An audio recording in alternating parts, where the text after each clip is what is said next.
Welcome back, my darlings, my beautiful collective. So for today's 3-card tarot read, we're going to be using the Rain Shadow Tarot deck. We're asking our angels, ancestors, guides, beings of light, ascended masters, for our highest good and purpose. May we receive good and clear guided messages. May these messages help us to reach our highest timeline, highest path forward, and our highest version of self. And of course, as always, we do hope that these messages find you well.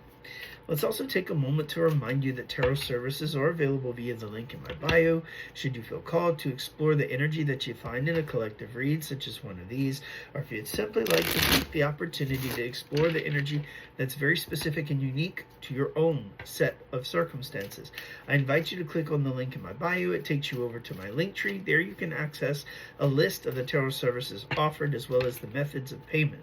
Once you select the option that best suits your needs, we can go ahead and explore those energies together. Also, by clicking on the link in my bio, another thing will pop up. You can see there's a button there that also says Instagram. If you click on it, you'll have the option of either going to Instagram, or you can choose the other option, which is to go to YouTube. If you don't mind, if you're already on those platforms anyway, and if you're enjoying the content, I encourage you to go ahead and like, follow, share, subscribe on those platforms as well. Any interaction with those algorithms, can't talk today, greatly help my visibility on those platforms, which is something that I am trying to do to increase my visibility there, as well as, maintain in contact with you all in case something were to happen to TikTok. Heaven forbid. As the saying goes, we'll always have Paris. That being said, shameless plug over. Let's turn our attention and focus back over to the tarot, where we join spirit and hopefully some messages for today. We got one, and that's too many. We've got two. What else, spirit? Okay. Interesting. And the bottom of the deck. Got you. Okay. So our starting energy is that of the King of Swords energy. Okay? King of Swords, masculine.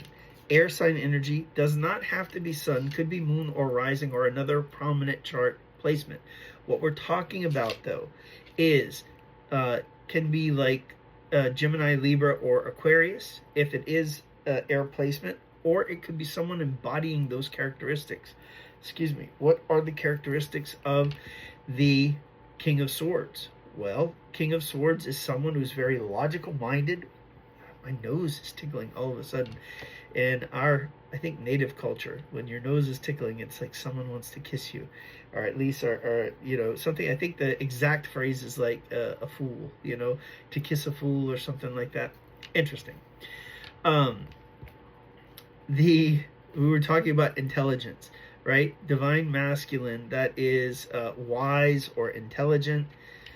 Someone very logical minded, someone who is known to be an authoritarian. They're also detached. They usually are very detached from their emotions.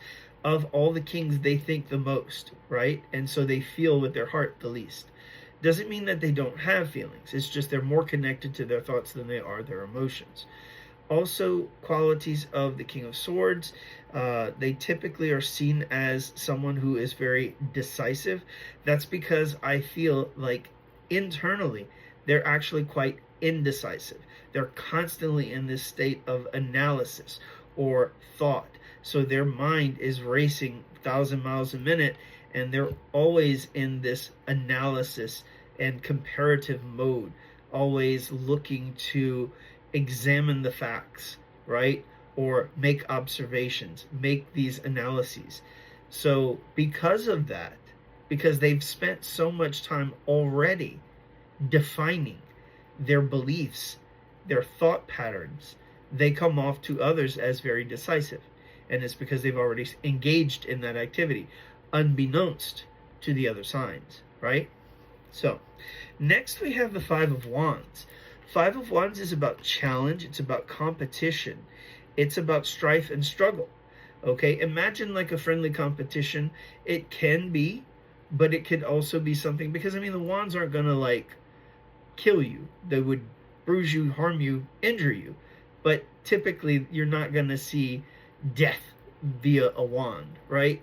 But it can be like very much defensive and offensive, as opposed to a sword, right? Which is much more deadly.